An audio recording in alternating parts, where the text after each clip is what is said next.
Քաղաքացիության դիմումների պատմական ռեկորդ, վիզաների ազատականացման ուղղությամբ իրականացվող աշխատանքներ եւ ճանապարհատրանսպորտային պատահարների հետևանքով զոհերի թվի նվազում։ Այս եւ այլ արդյունքներով ներքին գործերի նախարարությունը ներկայացրել է 2025 թվականի գործունեության հաշվետվությունը։ Ֆինանսների նախարար Վահե Հովհաննիսյանի ներկայացմամբ ներքին գործերի նախարարության 2025 թվականի ծախսերը կազմել են 105 միլիարդ 700 միլիոն դրամ, իսկ փաստացի կատարողականը 97 միլիարդ 200 միլիոն դրամ։ Նախարարությունն իրականացրել է 6 ծրագիր եւ 24 միջոցառում, որոնցից 4-ն ունեցել են բարձր կատարողական։ Այնուհետև ներքին գործերի նախարարի տեղակալը ներկայացրել է նախարարության կողմից իրականացված հիմնական ծրագրերը, անդրադառնալով Եվրամիության հետ վիզաների ազատականացման գործողությունների ծրագրի շրջանակում կատարված աշխատանքներին։ 2025 թվականի նոյեմբերի 5-ին,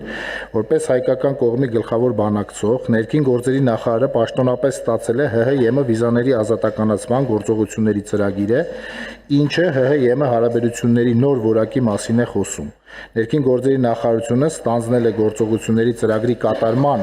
համատեքստում միջգերատեսչական համակարգողի դերը եւ զուգահեռաբար աշխատում է բոլոր այն գերատեսչությունների հետ, որոնք ծրագրի որևէ հենանիշի հասցեատեր են։ Նշեմ, որ Հայաստանը միակ պետությունն է, ում հետ ԵՄ-ն ակտիվ երկխոսություն է վարում վիզաների ազատականացման թեմայով եւ միակ պետությունն է, որը երկխոսության մեկնարկից հետո ռեկորդային արագ ժամանակում ստացավ գործողությունների ծրագիրը։ Նախարարի տեղակալը ներկայացրել է նաև վիճակագրական տվյալներ Լեռնային Ղարաբաղից բռնի տեղահանված անձանց կողմից Հայաստանի Հանրապետության քաղաքացիություն ստանալու համար ներկայացված դիմումների վերաբերյալ։ Նրա խոսքով այս տարվա սկզբից քաղաքացիության գործերի նոր թվային համակարգի գործարկումից հետո նկատվում է դիմումների թվի աճ։ Ընդհանուր թվով ՀՀ քաղաքացիություն է ձեռք բերել 39650 Ղարաբաղից տեղահանված անձ,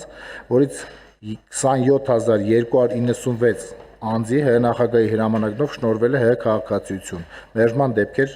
չեն եղել։ Նիստի ընթացքում անդրադարձ է կատարվել նաև պարեկային ծառայության աշխատանքին։ Մկրտչյանը ներկայացրել է պարեկային ծառայության աշխատանքի եւ ծառայությանը վերաբերող ցուցանիշներ, արձանագրելով կարևոր ձեռքբերում։ 2025 թվականին ճանապարհատրանսպորտային պատահարների հետևանքով զոհերի թիվը 24 թվականի համեմատ հաջողվել է կրճատել 50-ով, իսկ 2023 թվականի համեմատ 95-ով։ Իսկ ահա քաղաքացիության ոլորտում առկա խնդիրների եւ նախատեսվող փոփոխությունների մասին խոսել է ներքին գործերի նախարարի տեղակալ Արմեն Ղազարյանը։ Նրա խոսքով ոլորտում առկա են ինստիտուցիոնալ խնդիրներ, որոնց լուծման նպատակով մշակվում է միգրացիայի եւ քաղաքացիության ոլորտի ռազմավարություն, որը ներառված է նաեւ Եվրամիության հետ վիզաների ազատականացման գործողությունների ծրագրում եւ նախատեսվում է քաղաքացիության ձեռքբերման գործընթացի որոշակի հստակեցումներ եւ բարդեցումներ։ Արմեն Ղազարյանը իր խոսքում ընդգծել է, որ 2025 թվականին գրանցվել է պատմական ռեկորդ Հայաստանի քաղաքացիություն ստանալու համար ներկայացված դիմումների քանակով։ 2014-ից 21 թվականներին տարեկան միջինում մեր շնորհումների դիմումը մոտավորապես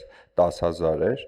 22 թվականին Հայաստանի քաղաքացիություն ստանալու համար դիմել է 25515 անձ, 23-ին 19185, 24-ին 21437 եւ 2025 թվականին պատմական ռեկորդը 32891 դիմում ենք ունեցել քաղաքացիություն ստանալու համար եւ շնորհվել է Հանրապետության նախագահի հրամանագրով 25670 անձի։ Այսպիսով նախարարությունը հաշվետու տարում կենտրոնացել է ինչպես անվտանգության ապահովման, այնպես էլ քաղաքացիներին մատուցվող ծառայությունների կատարելագործման եւ թվայնացման գործընթացների վրա։ Էլեն Խուդյան, Հորիզոն։